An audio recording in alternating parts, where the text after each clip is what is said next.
¿Alguna vez te has preguntado por qué ciertas leyes como las que regulan el matrimonio civil, la propiedad o el acceso a la justicia parecen estar siempre tan arraigadas en nuestra vida cotidiana? Aunque suene lejano, lo cierto es que lo que vivimos hoy en día como sociedad no es casual, sino es el resultado de siglos de evolución jurídica y de decisiones que marcaron el rumbo de nuestro país. Es por ello que en este video analizaremos cómo la historia del derecho sigue influyendo en nuestro presente y qué repercusiones podría tener en el futuro. Asimismo, haremos una comparación con otras épocas para comprender mejor cómo es que hemos llegado hasta aquí y qué soluciones podríamos construir a partir de esa mirada histórica. Somos estudiantes de la Universidad Nacional de la Amazonía Peruana, de la Facultad de Derecho y Ciencias Políticas. Bienvenidos a este video sobre la historia del derecho actual. Sin más que decir, comencemos.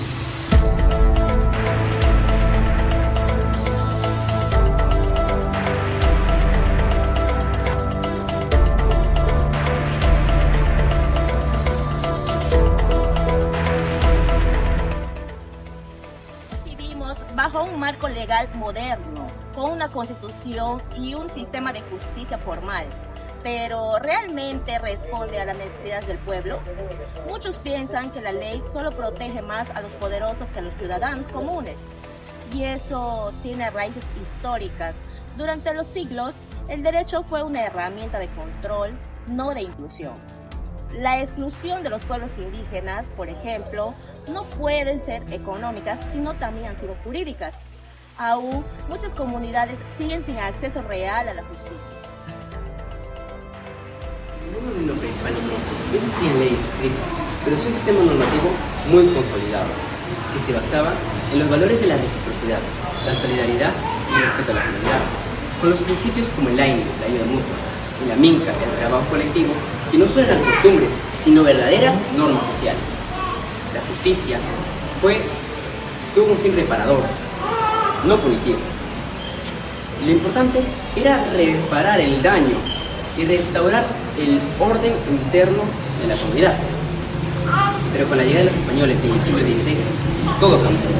Se impuso el derecho castellano, un derecho que tenía un sistema formal, jerárquico y escrito, muy distinto al orden comunal andino. La corona organizó el territorio en audiencias, virreinatos y cabildos, aplicando las leyes de las Indias. Con la independencia, el gran reto fue construir un Estado de derecho propio.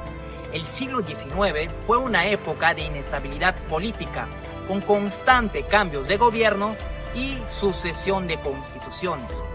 Cada Carta Magna buscaba un equilibrio entre el poder ejecutivo y el poder legislativo, entre el centralismo y la descentralización. Sin embargo, eso era en la teoría, porque en la práctica el derecho lamentablemente era exclusivo de las élites, ya que se redactaba en Lima, pensando únicamente para Lima y dejaba de lado a las demás regiones. Sin embargo, a pesar de ello, hubo importantes avances. Por ejemplo, el Código Civil de 1852, que es la primera codificación civil de nuestra historia republicana, que a su vez fue inspirada en el Código Napoleónico. Además, se modernizó el Estado y se formalizaron las instituciones.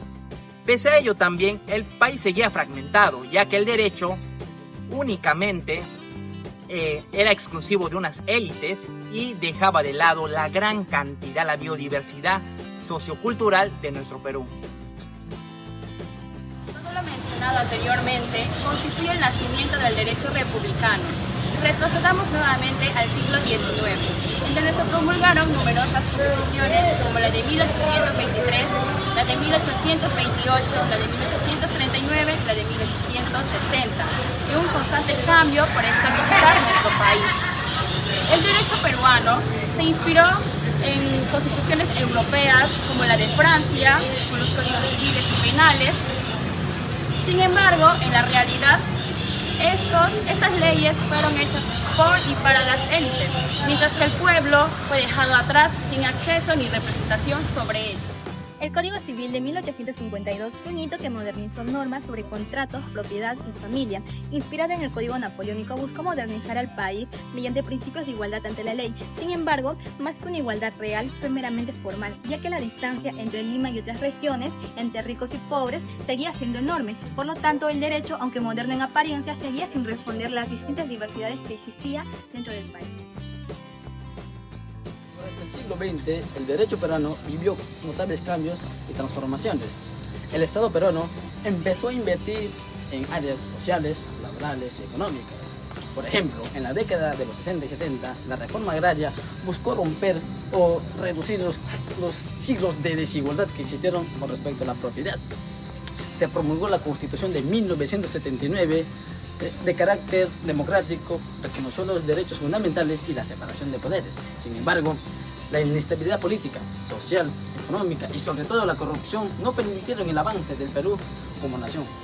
Cada cambio de gobierno trae consigo mismo nuevas normas, nuevas reformas y nuevas promesas, muchas de ellas incumplidas. En los años 90, el Perú enfrentó una grave crisis económica y política. El gobierno de ese entonces impulsó la Constitución de 1993, la cual sigue vigente hasta el día de hoy. Esta carta impulsó la economía social de mercado y otorgó mayor poder al Ejecutivo. Aunque trajo estabilidad económica, también trajo una debilidad institucional, la cual impulsó y desenquebrantó el poder y no pudo muchos órganos del Estado lograr su independencia. Hoy el Perú tiene un marco jurídico amplio y moderno, pero tener leyes no significa necesariamente tener justicia. Es por eso que uno de los principales problemas es la desigualdad en el acceso a la justicia. En muchas zonas rurales, los ciudadanos no pueden acceder a tribunales ni a pagar asesoría legal. La justicia tarda años y muchas veces no llega a los pocos. A esto se suma la corrupción en el sistema judicial, provocando erosión del pueblo en sus instituciones. Bien, casos emblemáticos, juicios interminables, sentencias injustas, hace que muchos peruanos prefieran resolver sus conflictos fuera del sistema formal. Además, existen tensiones entre el derecho estatal y las costumbres locales, especialmente en comunidades indígenas. El Estado muchas veces ignora los mecanismos tradicionales de justicia comunal, pese a que son reconocidos por la propia Constitución, quien marca la normatividad de estos pueblos indígenas. Además, el resultado es una brecha entre el derecho escrito y la realidad, entre lo que hay y lo que promete y lo que el ciudadano vive. El derecho presente en la actualidad en el Perú tendrá un impacto significativo en el futuro, pero sin embargo, ¿por qué decimos que este impacto ocurrirá? Es específicamente por eso. El derecho es uno de los pilares fundamentales para que se puedan dar las sociedades y el control de la conducta como tal. Sin embargo, estos se van adaptando al tipo de realidad, al tipo de contexto, y es una pequeña pieza más de rompecabezas para ir formando este abanico de estructura del derecho como tal.